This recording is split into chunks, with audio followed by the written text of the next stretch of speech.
Good evening, visitors. Welcome to the Australian War Memorial's last post ceremony.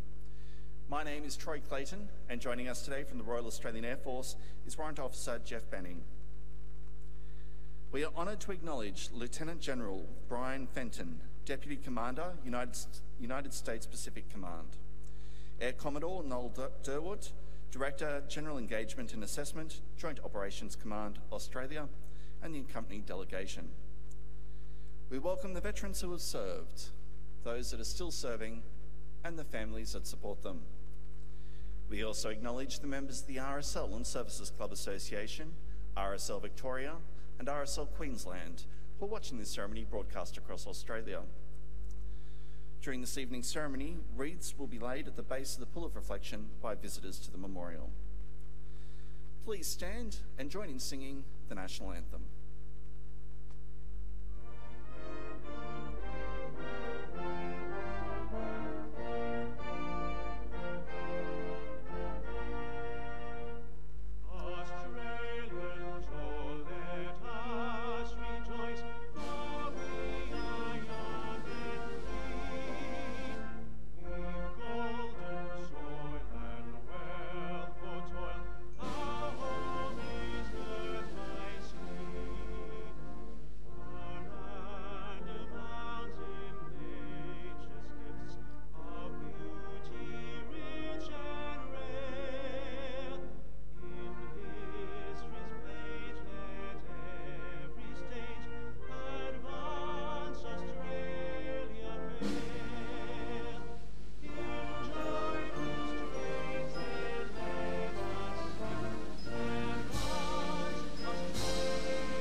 The Australian War Memorial was the vision of Charles Bean, Australia's First World War official historian.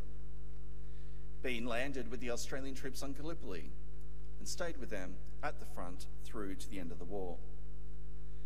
The idea of this national memorial and museum came to him at Pozières, France, in the depths of the bloody fighting of 1916. Bean's idea was that this would be a place where families and friends could mourn their loved ones buried in faraway places. It would also be a place that could help all Australians understand what these men and women had endured and what they had done for us. Bean's vision, to which we remain true, is best expressed as inscribed within the entrance to the memorial's galleries. Here is their spirit, in the heart of the land they loved, and here we guard the record which they themselves made.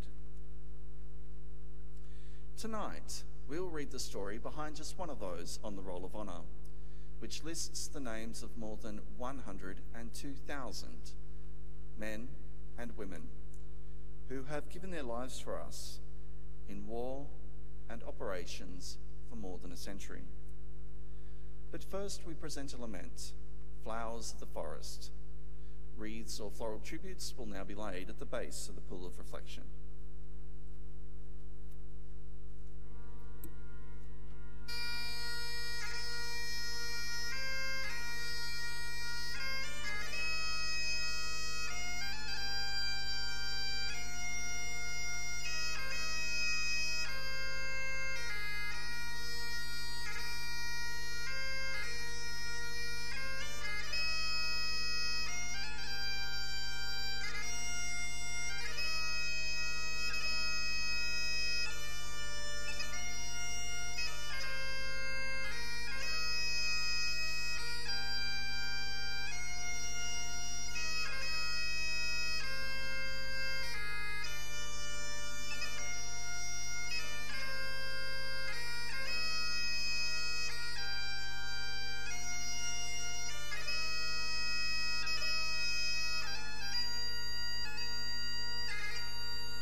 Today, we remember and pay tribute to Private David Christopher Bourke.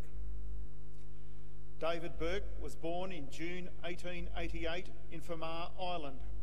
His parents, Patrick and Kate Bourke, took their family to Scotland when David was a little over 10 years old. He spent some time working as a labourer and served 5 years in the Royal Irish Constabulary. David migrated to Australia in October 1913. He settled in Queensland and became a policeman, working from South Brisbane Station. After war broke out, Bourke enlisted in the Australian Imperial Force in January 1915 with another Irish-born officer from the South Brisbane Police Station, William Hughes. After a brief period of training in Australia, they left for active service overseas on the troop ship Siang B in February. Arriving in Egypt, they joined the 15th Battalion, which had just arrived just weeks before, and continued training. By mid-April, they had moved to the island of Lemnos and were undertaking specialist training in disembarking ships into small boats. The 15th Battalion began landing on Gallipoli on the afternoon of the 25th of April 1915. Some troops having had the chance to witness the landing of British troops at Helles earlier that morning from their troop ship. It took many hours to get the entire battalion ashore, with many not arriving until the morning of the 26th. Once the battalion was reorganised, it headed for the heights above the beach, defending the shaky perimeter established the day before. At some point in the landing or the days that followed, Private David Bourke was wounded. He was evacuated to Egypt, where he died on the 2nd of May 1915. His mate, Corporal William Hughes, was killed in action the following day. After the deaths of William Hughes and David Bourke were reported in Australia, the men of the South Brisbane and West End police stations raised money to place enlarged photographs of the two in the hall of the South Brisbane police station in memory of their comrades. David Bourke was buried in the Alexandria Military Cemetery in Egypt on the day he died. He was 26 years old.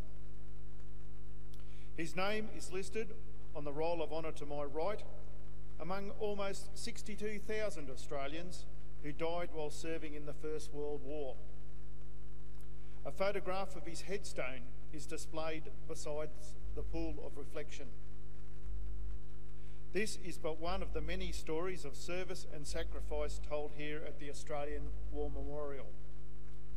We now remember Private David Christopher Bourke, who gave his life for us, for our freedoms, and in the hope of a better world.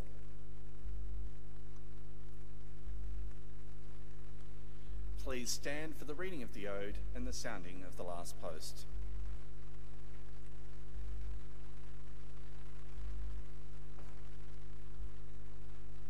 They shall grow not old as we that are left go old.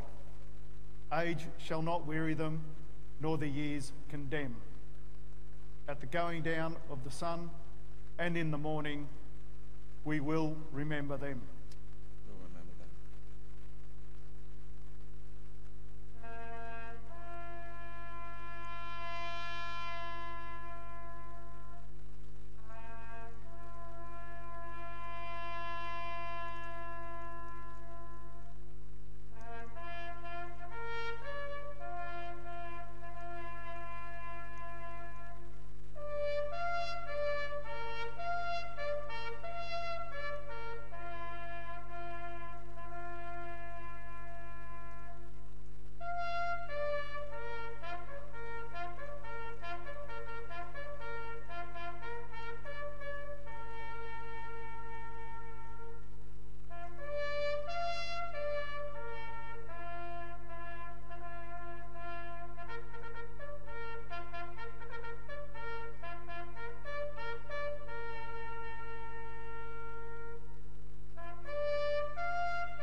lest we forget.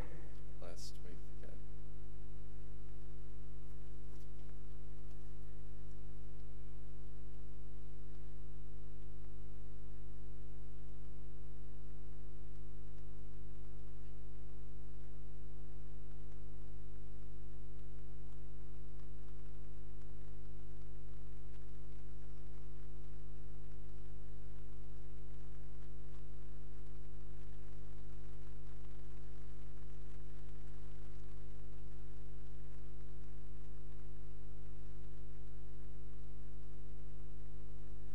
We leave you this evening with the words of the memorial's founder, Charles Bean. Many a man lying out there at Pozières or in the low scrub of Gallipoli, with his poor, tired senses barely working through the fever of his brain, has thought in his last moments, well, it's over. But in Australia, they will be proud of this.